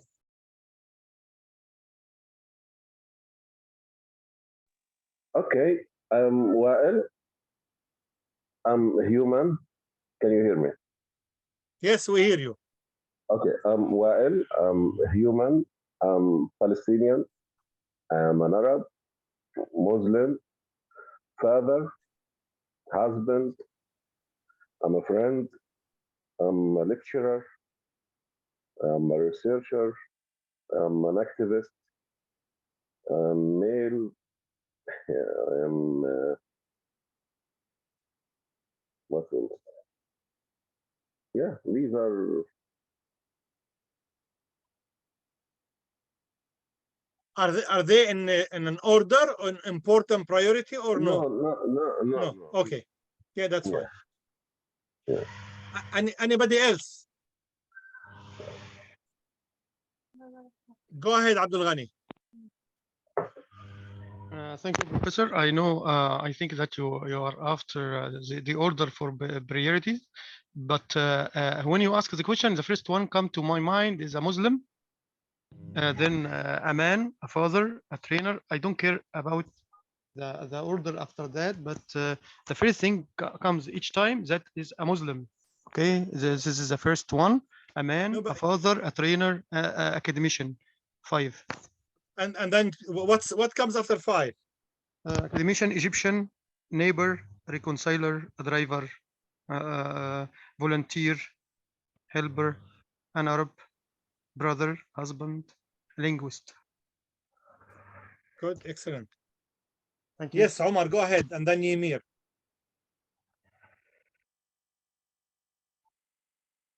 Yeah, there is 2 Omars. يعني عز الله الإسلام بأحد العمرين. Omar. Okay, thank And you. a very good Sunni things to say. Thank you. It's what comes to me like as Abdul Ghani said, like it's like first I'm Palestinian, Muslim. That's 2 things it comes to me: academic, diplomat, employee, husband, father, brother, son, lover, traveler, thinker, politician, and honest, Arab, friendly, male, like all these peace activists and human, student, like around 20, I wrote. Very good, thank you. Then they will go to the Azan Umarin, to the second one, Umar Abdul Salam. يعني can I repeat what Brother Hussein and Omar? Yes. We want to know the list of Umar Abdul Salam quickly. Okay. Husband, father, marketer, peacemaker, academic researcher, business developer, Egyptian, Arab, Muslim, achiever. Okay, that's enough. That's what you written, or you have some more? That's enough. Okay. No. That's what I read.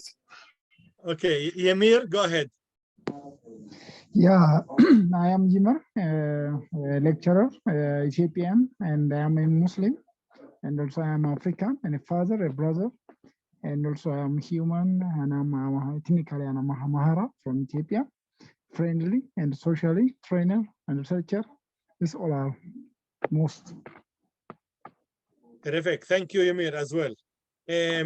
Zinat, and then Shahira, and then Bashar, and then Noura. شوي أنا أجوبته متفلسفة لأنه ما بدي أحكي بشكل عام، عم بحكي بشكل خاص شو بحس فعلاً. First of all, I'm a human. I'm love, I'm values, principles, sympathetic, educator, learner, experienced. I have mission, hospitable, tolerant. So all of this, I feel that I am. I'm not only woman. I'm not only a researcher. These things are not the most important in my life. But you are also those things, right? Yeah, but Yes, the priority are not these things. Okay, yeah, so you chose qualities, characteristics. That's okay, rather than roles. Shahira. Yes. Okay, I am a woman, Arab, Muslim, Palestinian. Also, if there is the identity of Jaffa, I am a Jaffa pupil, a director of a non-profit organization, an educator, a teacher, a social activist, a daughter, a sister, a friend, a mother of 2 cats, if that counts, and a student. Terrific. Thank you. Bashar and then Noura. The first one is Bashar. I am Bashar, Syrian. I have an Arabic, Aramic, and Christian origins. I'm a Rahmi's family member. I'm a writer. I am an artistic. I am a lover. I am a human thinker who lives abroad, researcher, psychologist, a man of family, symbol, diversity, explorer, how to say, actualizer, and a spiritual creature. Thank you. Beautiful. Thank you. Yes, Nora. Sure. I am a human, woman, older sister, Arab, secular, academic, founder, thinker, entrepreneur, social justice warrior, survivor, caretaker, listener, researcher, feeler, truth seeker, and healer. Beautiful. Thank you. As everybody spoke, right? No, there's still me. Go ahead. I did not speak as well. Yes, we'll come to you. Go ahead, Khalid. If I may interrupt. Palestinian, Arab, freedom fighter, social justice, academic, progressive, anti-colonial. هذا 5 بس. 9. And I'm Khalid. Okay. Thank you. Okay, go ahead, Iyad. Yeah, okay. Just a moment. I wrote them down. So I am a professor, liberal, feminist, honest, researcher, philosopher, lover, muscled, thinker, sportsman, designer, peace activist, communication, actor. Terrific. Thank you. There are 3 points out of this exercise in the context of research. 1, we carry so many multiple identities as a researcher. Those multiple identities interact with each other. They're not separate. Being a woman and being a director and being an Arab are 3 identities that intersect with each other continuously. And they affect each other and affect our behavior, affect our thinking, affect our feeling. It's point number 1. And we need to be aware of that intersectionality of the identity. I'm a Palestinian, fight for justice, but I'm an Arab man who abuses his children. I'm a Palestinian who fight for justice, but I am an Arab man who look for equality between genders. And I am also a heterosexual who hate or homophobic. I am a white man, Arab, Palestinian, and I'm racist. I am a woman, liberal on the issue of liberal in my political views, fight for liberation, but I'm also very conservative on issues of family relation, or conservative on the sexuality, sexual orientation. The intersectionality with identity affects our work and research in general, and it affects our work in reconciliation and peace. And I'm going to come to this. This would be our last point of discussion right now. If you see the screen, the exercise says you categorize those statements description into external. External is this phrase: locate the individual in society by describing some social role he or she play in act. For example, the names of social role as hold, mother, father, son, daughter, student, salesman, police officer, store clerk, baseball fan, soccer, whatever it is. These are external classification of roles. Zinat said she was trying to avoid them. A second category is internal. This phrase locates the individual inside his or her self by describing an internal or interior quality or a trait one possesses. For example, names of a person, intrinsic quality or characteristic, shy, ambitious, insecure, happy, sad, ambitious, curious, depressed, hardworking, industrious, and so forth. Iyad has several of those, Zinat has several of those, and Bashar has several of those as well. Once you categorize the identities, you can place E, external, or I for internal, and you see how many, the way you describe yourself, by external or by internal.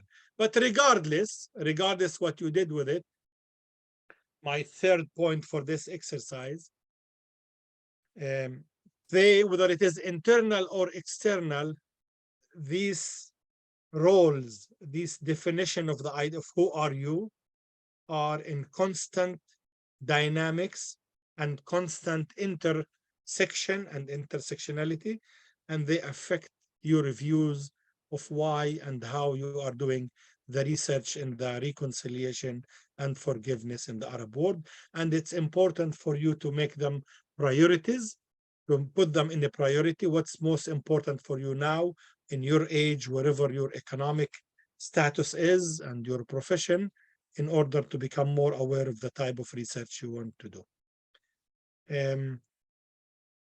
Any observation from anyone in the group after we done this? What did you notice? I like how to relate these qualities together and intersect each other. And what I felt is, I like what you said. Using the qualities or the values for some interest, especially the masculinity, Arab gentleman. So yes, I really like what you said, and I hope everybody here learn the message you are sending to us. Yeah, the message I'm sending to you is very brief, not only in masculinity, but also in general, is to get you out of the illusion that we can, and this is an important word I'm going to say, that we can compartmentalize, I don't know how to say it in Arabic, compartmentalize our identities and isolate them from each other. So if you're allow me to use this term, I'm not saying you are, if you are a male chauvinist conducting research in Arab cultural setting, your experience is extremely different than if you are a male, not chauvinist, liberal, believe in gender equality, and you're conducting your research in the Arab region. I noticed none of you said, I am rich, I am poor, I'm middle class, I'm upper class. I'm educated, I am elite, I am poor.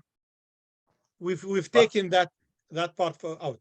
We have mentioned social justice. I think it belongs I said to I'm the... educator also. Okay. Yes. I am not blaming you guys. I'm saying I'm saying in terms of articulating that these are all choices we make.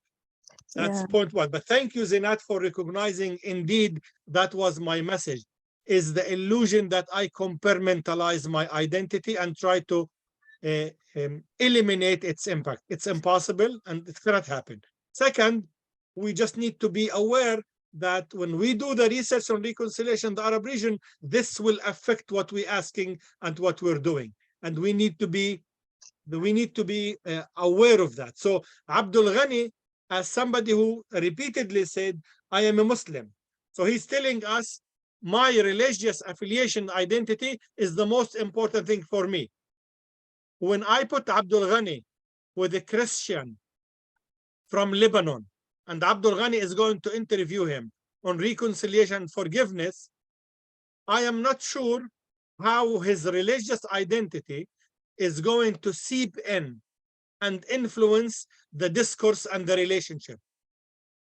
That's what I'm trying to make us aware of as a researcher.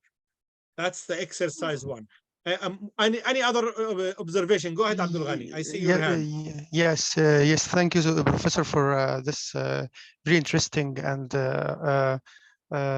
teaching. You have taught us a lot, because I'm happy to have such session recorded. Okay, because I think we have to come back many times to this during our work. My reflection on this exercise is that it's a complementary. The things here, or the qualities, are complementary, which affect each other because of cultural identity, which affects our work and our. That's what I noticed. That the first thing come to my mind is a Muslim. Okay, so and I'm working with religion. I know that this is a kind of bias, but sometimes these qualities contradict, because, as you say, I'm a male conservative, for example, and sometimes I'm a feminist with I'm the same person, feminist with other things. So this is a kind of ambivalence which sometimes affect us. Contradiction. Yes, but I think also it's sometimes fruitful. If it's balanced, the person is stable and it's balanced, it will bring a lot of information or objective views. Thank you so much. Thank you. Thank you, Abdul Ghani. Allow me to move to the last section of our today. Now we talked about your own identities. We talked about your position regarding nonviolence. We debated that as well. And I told you 3 points. Your reality around you is socially constructed. It is impossible to do research that capture the reality as is. We try, but it's impossible. There is always room for mistake, and we are wrong in capturing things. Perceptions play a great role in the study of peace and reconciliation in general. We need the qualitative research methodology to help us understand the meaning.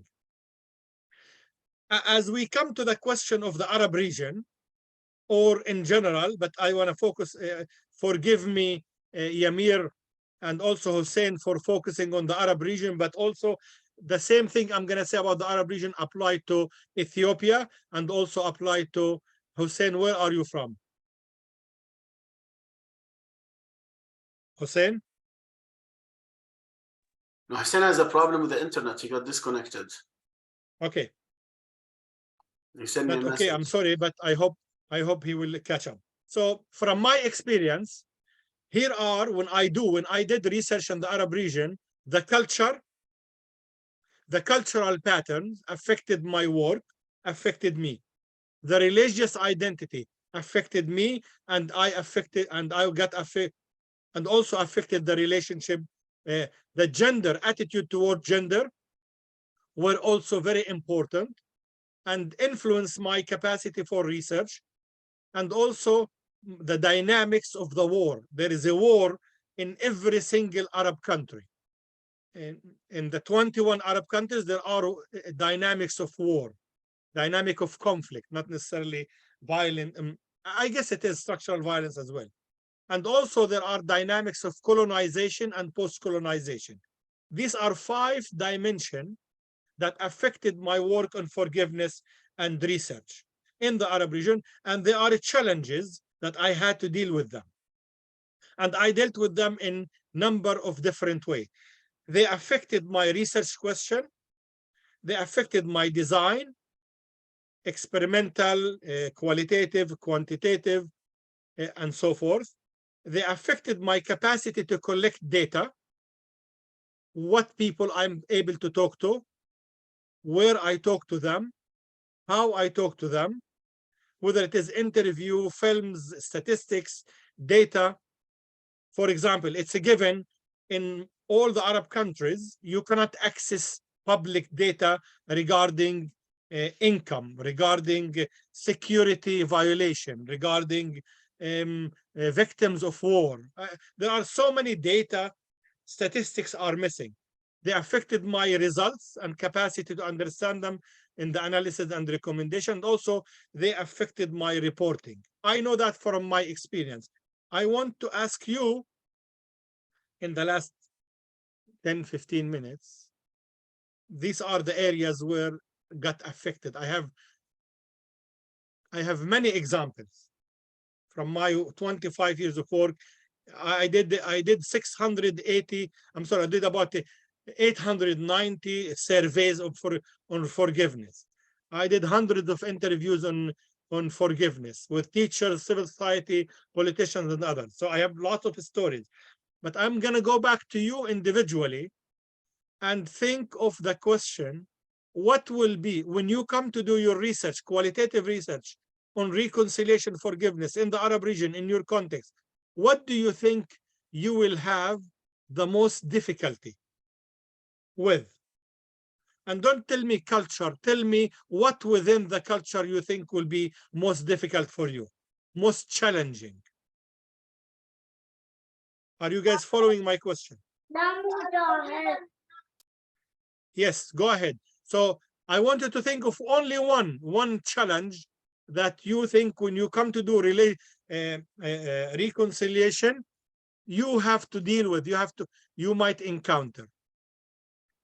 And to be specific, please, rather than generic, as I did with you.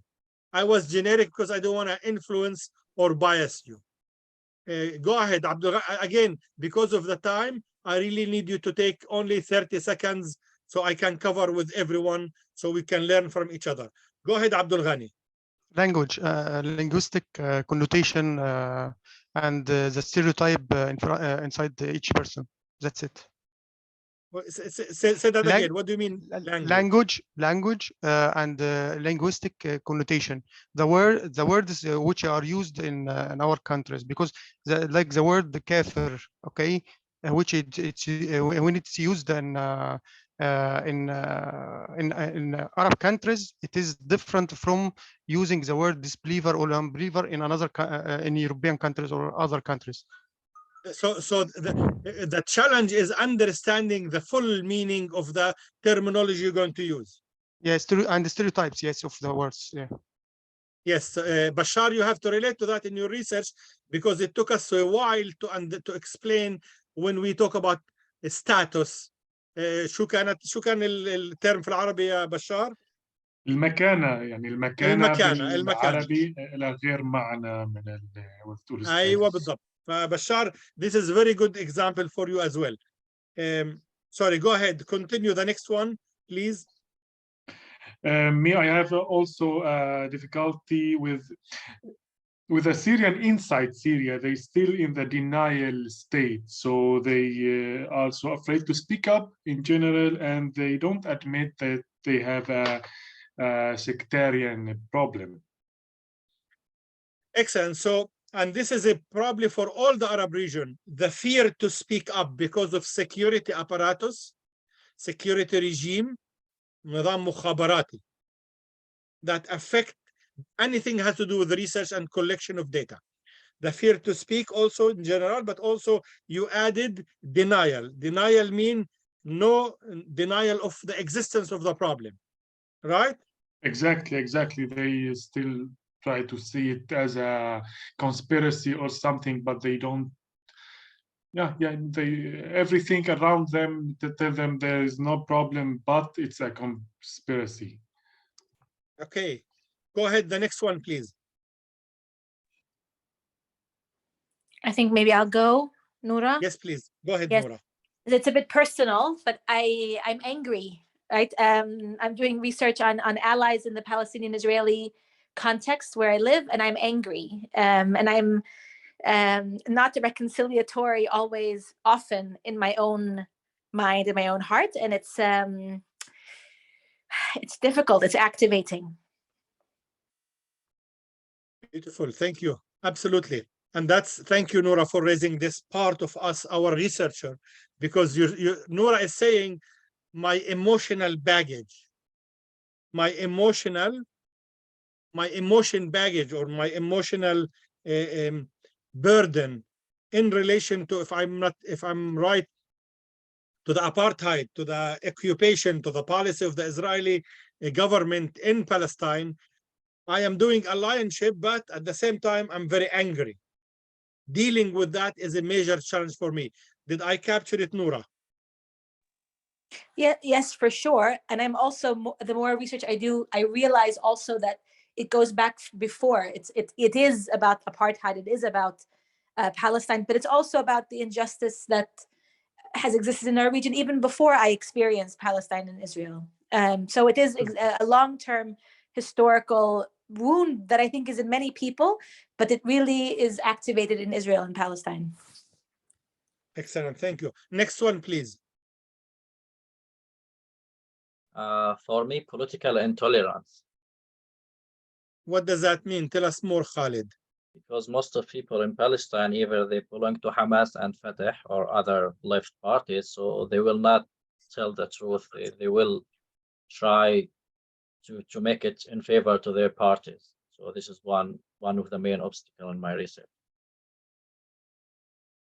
But this is sound more of a finding rather than an obstacle. You want to research, and you're saying that in my research, I'm studying the tensions between the government and the civil society and the NGOs and other stakeholders in Palestine. So if I want to meet officials from the government, they will not say the truth. They will say that they have like political agenda or something like that. Okay, so you're back with what Bashar says, denial of the existence of the problem. Exactly. Hey. Okay, thank you. Go ahead, next one, please.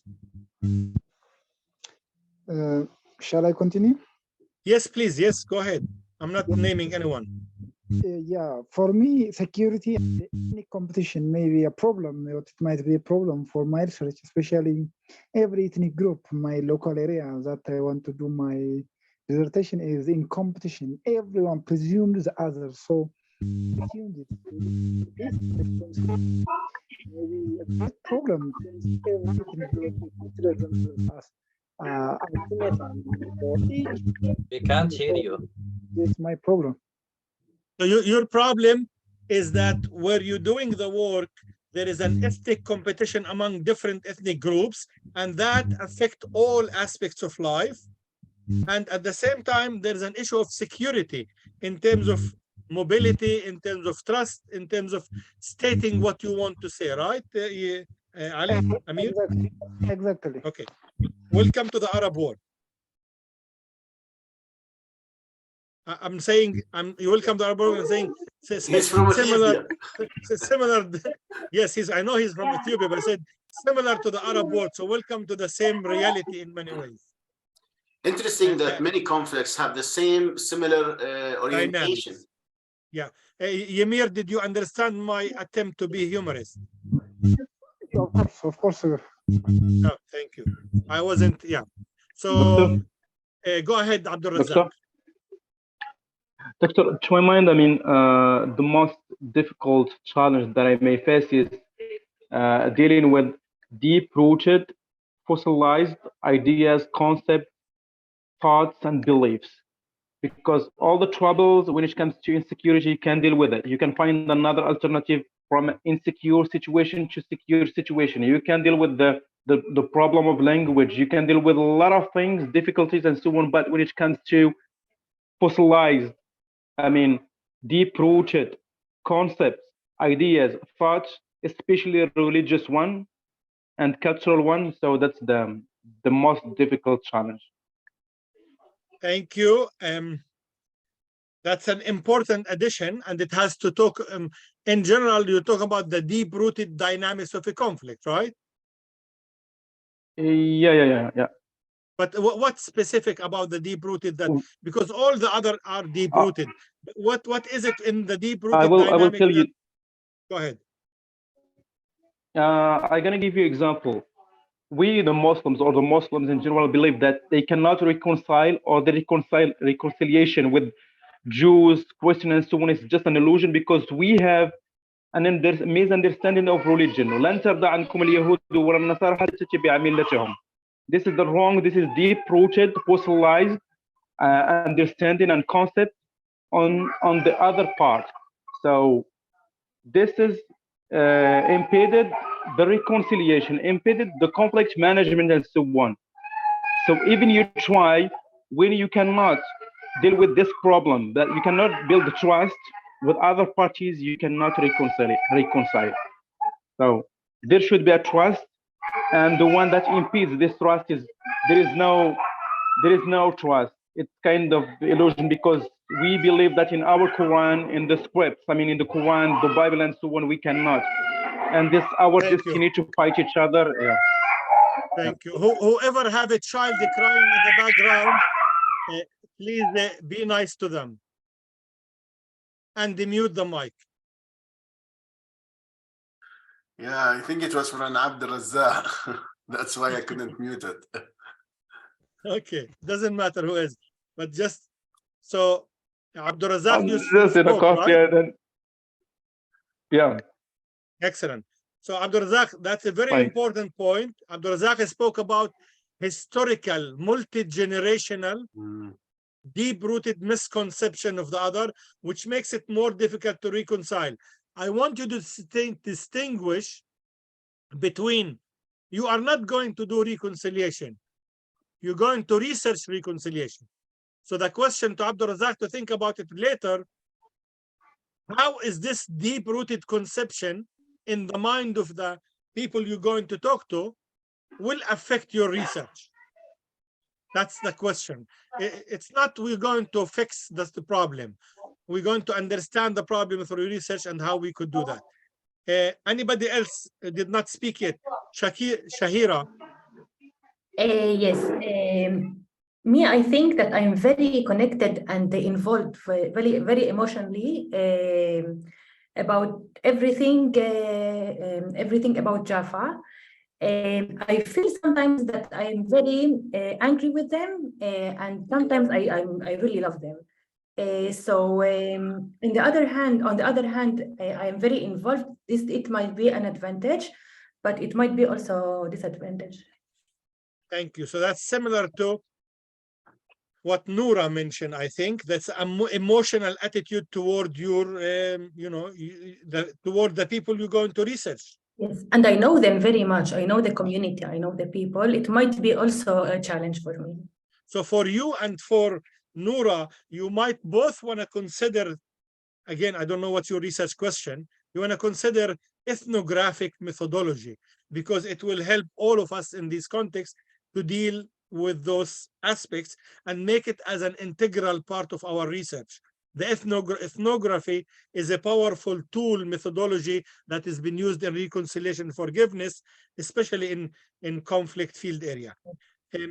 Another person still did not say anything. While we didn't hear from you, and Zina. Okay. Actually, the obstacles maybe is not to be able to draw a line between reconciliation and normalization. So the fear is to be projected or to be seen as part of normalizing relation with Israel. So people are confusion, and we experienced this when we were trying to name our master degree in Al-Azhar University, which is related to Yenna project. Yes. At the beginning, we were thinking to name it Peace and Reconciliation Studies. But that will not work. Then we said it will be, people will look at it as, so we try to conflict and reconciliation studies. So just to make it more acceptable to the ears of the people, because here even we have more than reconciliation within the Palestinian context and with Israel. So which reconciliation we are talking about? So the people may confuse such concept. Terrific. Thank you. Thank you, Wael. Anybody else who did not say? I have a Yes, comment actually, okay. Professor, on. Yeah, just one second, Dr. Iyad, I'll come back to you. I'll give Omar and then That's Dr. okay. Salat. Yes, I am looking for the Islamic philanthropy and faith-based organization in Middle East. I think it's very sensitive data to collect because all the humanitarian action in Middle East controlled by security bodies and intelligence. And we're talking about the conflict-affected area in Middle East also. I think this will be a challenge for me. Excellent. So sensitivity of data to the establishment, right? Yes. Sensitivity of data to the establishment. Establishment, I mean here by the security or political establishment, where they will prohibit you from carrying the data. Yes. Excellent. So go ahead, Dr. Iyad. Thank you, Professor. I think this was an excellent idea of how they should research. I just want to comment. The comment I want to give is about a book from Conflict Resolution to Reconciliation by Yakov Bar Siman Tov, who was attacked when I showed those books in Trinity College in front of Palestinians and internationals, where they did not understand the book. What is it about? It's about exactly how to research reconciliation. And one of the aspects that it's different authors. I know you know them because Kreisberg is one people who you wrote in your book as well. You know, yes. I read also your book when I was doing my doctorate as well. So yes. Kreisberg stated about the societal belief of your own enemy. Yes. So this is a challenge that when you're developing reconciliation is about your societal belief of your own other. And Absolutely. how it works and how can you reach that. It's deep rooted, as a lot of people said, it is a societal belief. How can you challenge the societal belief of the other? This is where reconciliation is very important and starts literally thinking, how do you do? This is where conflict transformation happens. So this is where Professor Abu Nimer, I just wanted to comment about how they treat the reconciliation aspect when societal belief is challenges. Thank you. Absolutely. Kreisberg talks about that definitely. And also Bar Siman Tov was writing about this aspect. And I've had many sort of number of exchanges during workshops, and himself has lots of issues with Jewishness of the state, by the way, and the issue of Palestinian, although he was on the liberal side, but his intersection of identities blocked him from understanding the extent of victimhood in the Palestinian side, although he was considered as part of the liberal camp in the Israeli-Palestinian conflict, and this is one of his contribution to that work. Also, by the way, your book as well. I want to say your book talks about it as well. It's a yes. Thank you. Yeah, I have a meeting in about 10 minutes, so I have to stop in about 4 minutes. Allow me to, if you don't mind, to make a summary. Is that okay with you? And I know I've taken your time a long time. So here is what we have, which is, basically, this is, if I would answer the question, those are the things I've written about as well, about the challenges. These are the challenges you produce, and that's very important to keep them in mind. There are ways to deal with them, and I suggested 3 ways. I suggested the 3 ways today for you to deal with those challenges. And those are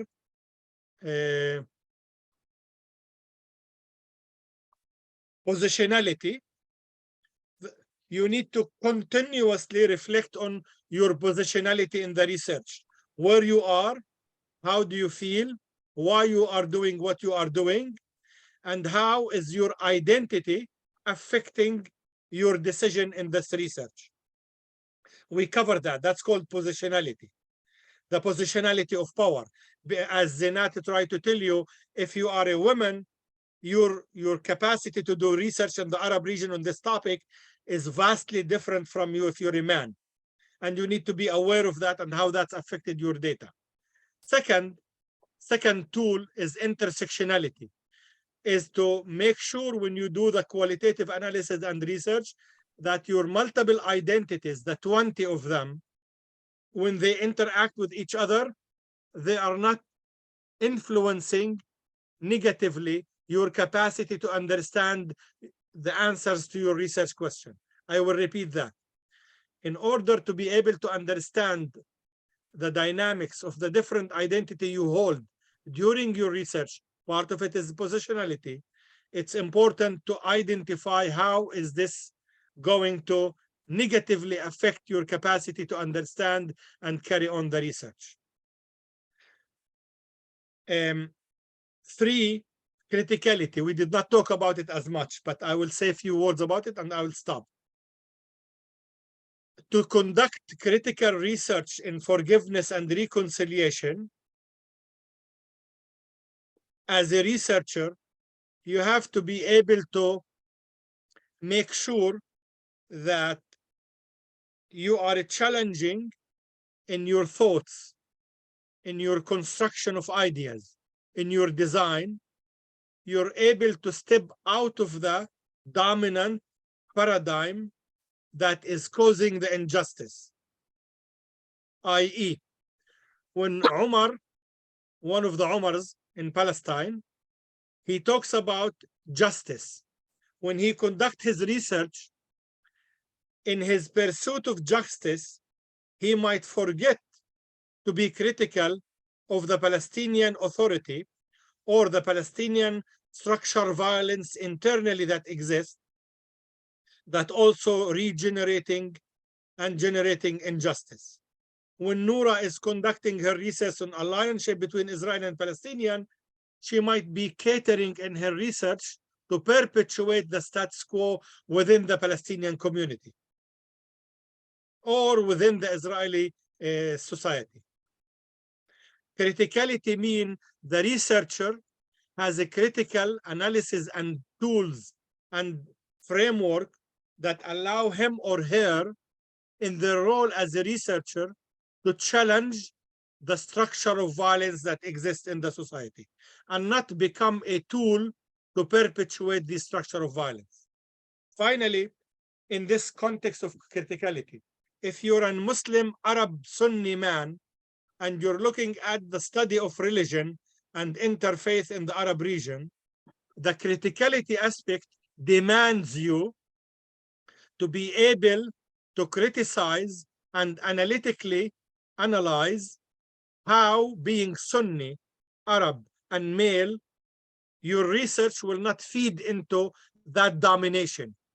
And you are able to see clearly that you are a member of that group of domination.